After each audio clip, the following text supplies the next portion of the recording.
Students, कैसे हैं आप? अपनी जगह पर बिल्कुल सही होंगे।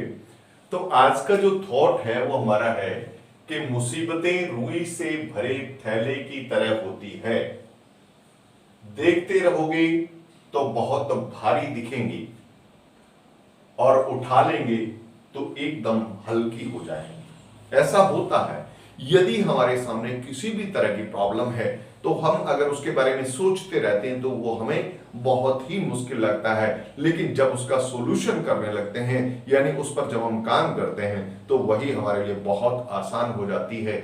इसलिए कभी भी जो है अपने काम को पेंडिंग न छोड़ें, यानी उसको मुसीबत न समझें, बल्कि उसको करने की ठाने। अगर उसको करेंगे तो वो कार्य आपके लिए बहुत आसान हो जाएगा।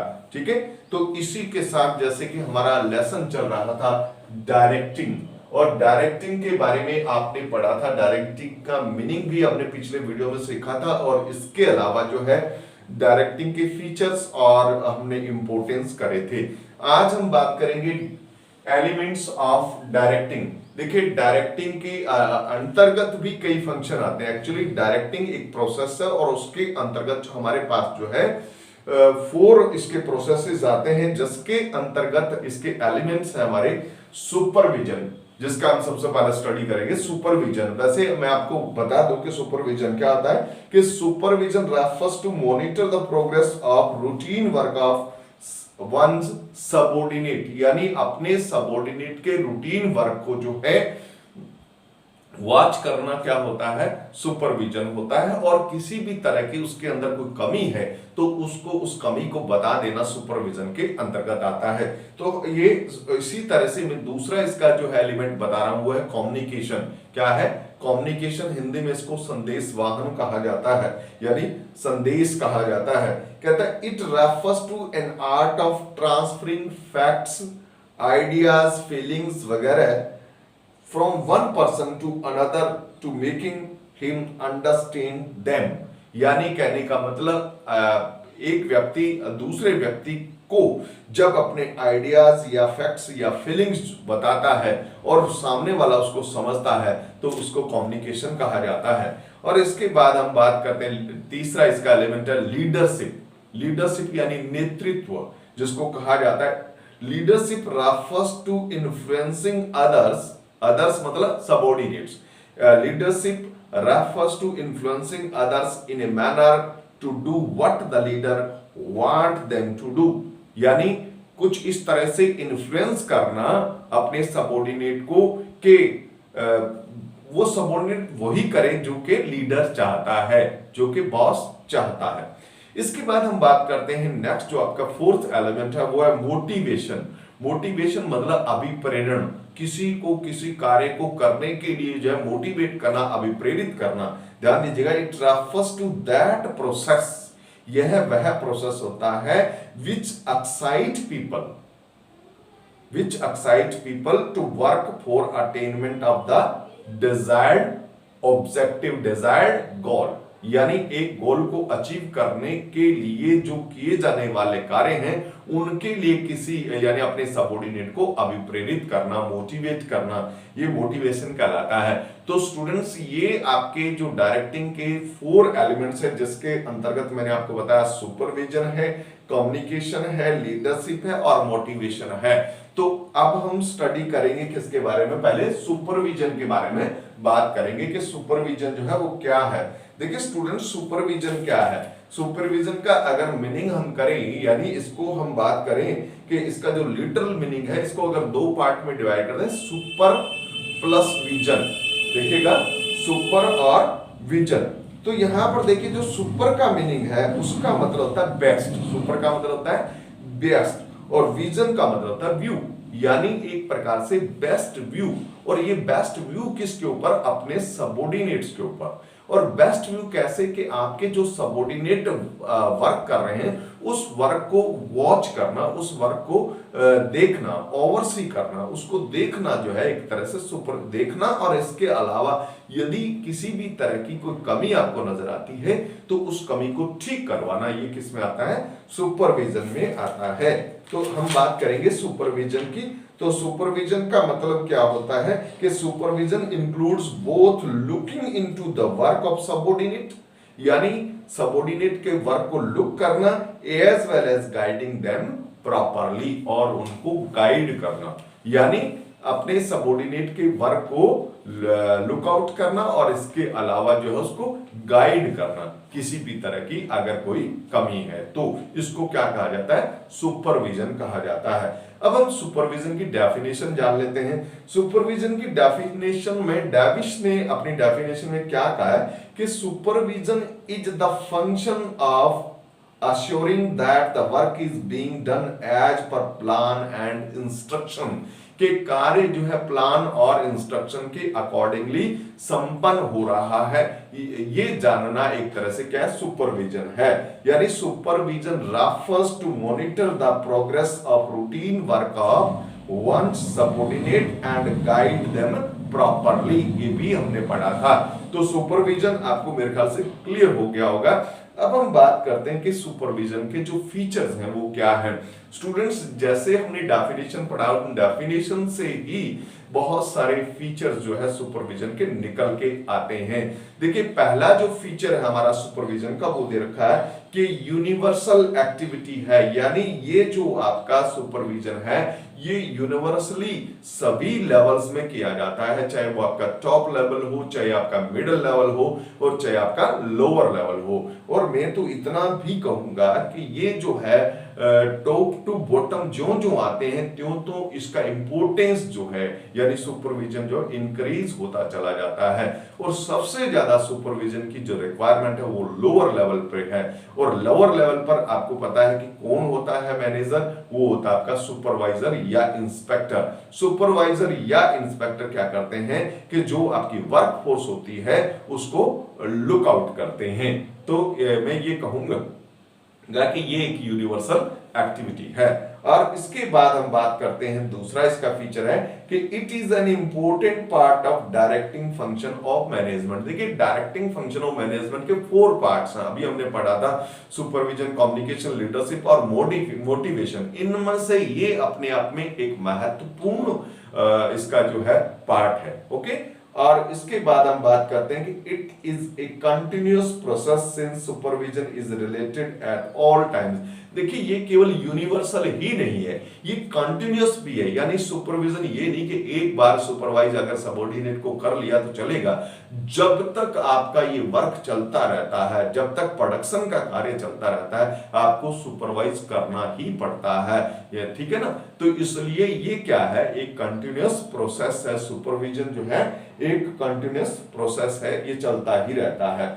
और इसके बाद हम बात करेंगे, अगला नेक्स्ट फीचर है कि it is very necessary to have face to face contact. यानी कहने का मतलब जो सबऑर्डिनेट और सुपरवाइजर है उनका फेस टू फेस होना जो है बहुत जरूरी है, एक दूसरे के कांटेक्ट में रहना बहुत जरूरी है। ये नहीं कि इसको हम एब्स्ट्रैक्ट फॉर्म में भी कर सकते हैं। सुपरविजन के लिए जो है कांटेक्ट इज अ मस्ट। और इसका जो 5th फीचर मैं आपको बता रहा हूं वो है कि it ensure that work is proceeding as per the required level of performance. यानी ये इस बात को भी इंश्योर करता है कि जो काम है वो प्लान के अकॉर्डिंगली, यानी जैसा हमने डिसाइड किया था वैसा ही हो रहा है। ठीक है, और इसके अलावा जो 6th इसका फीचर दिया इसने, it's aims at ensuring optimum utilisation of human and other resources. देखिए, इसमें सुपरवाइजर जो है इस बात को भी इंश्योर करता है कि उसके सबऑर्डिनेट अपने टाइम का भी सही यूटिलाइज कर रहे हैं या नहीं कर रहे, और जो अदर रिसोर्सेज है जैसे वो मशीनरी है, मटेरियल वगैरह है, उनका जो है सही ढंग से यूज हो रहा है या नहीं हो रहा है। ठीक है, कहीं कोई मिसयूज तो नहीं हो रहा है, ये बात इंश्योर होती है। और इसके बाद इसने लिखा है कि एज वी मूव डाउन, ये मैंने आपको पहले बता दिया कि as we move down the various levels of management supervision keeps growing in importance. जो जो हम टॉप से लोअर लेवल की तरफ आते हैं तो इसका इंपॉर्टेंस सुपरविजन का इंक्रीज होने लगता है। और it has special importance for lower level manager, that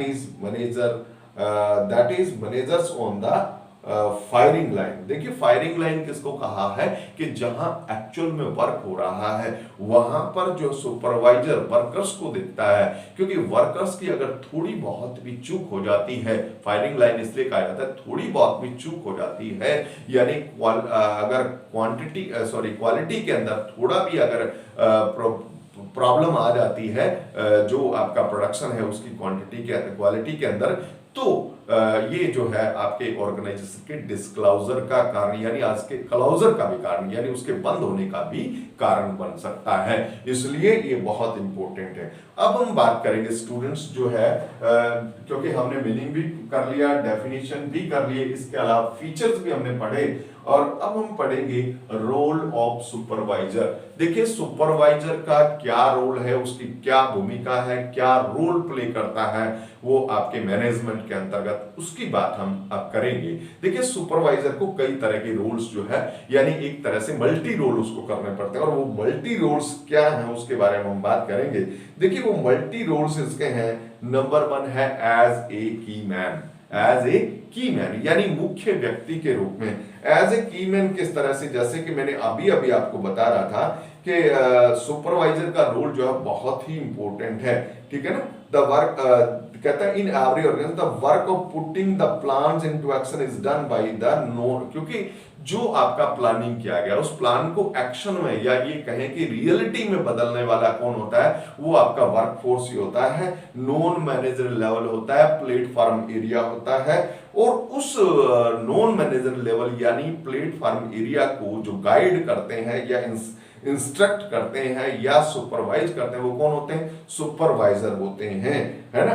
और आपको ये भी मैंने बताया था कि यहां अगर थोड़ी सी भी अगर केयरलेसनेस हो जाती है सुपरविजन के अंतर्गत तो आपकी इससे जो है क्वालिटी इफेक्ट होती है, और क्वालिटी के इफेक्ट होने से आपका बिजनेस जो है वो बंद भी हो सकता है, यानी उसकी फ्यूचर जो है उस पर डिसाइड है। इसलिए एज ए की मैन है, क्योंकि इसको ये सबसे महत्वपूर्ण है यहाँ पर, क्योंकि ये क्वालिटी को भी कंट्रोल करता है, एज ए क्वालिटी कंट्रोलर भी है, और क्वालिटी को सही मेंटेन रखेगा तो बिजनेस का जो फ्यूचर है वो बहुत ही बढ़िया होगा, ब्राइट होगा। और इसके बाद दूसरा मैं कहता एज ए मीडिएटर, सही बात है, ये एज ए मीडिएटर भी है। ये मैनेजर लेवल जो आपका टॉप लेवल मैनेजर है या मिडिल लेवल मैनेजर है, और इसी तरह से जो वर्कर्स है इनके बीच में एज ए मीडिएटर भी काम करता है।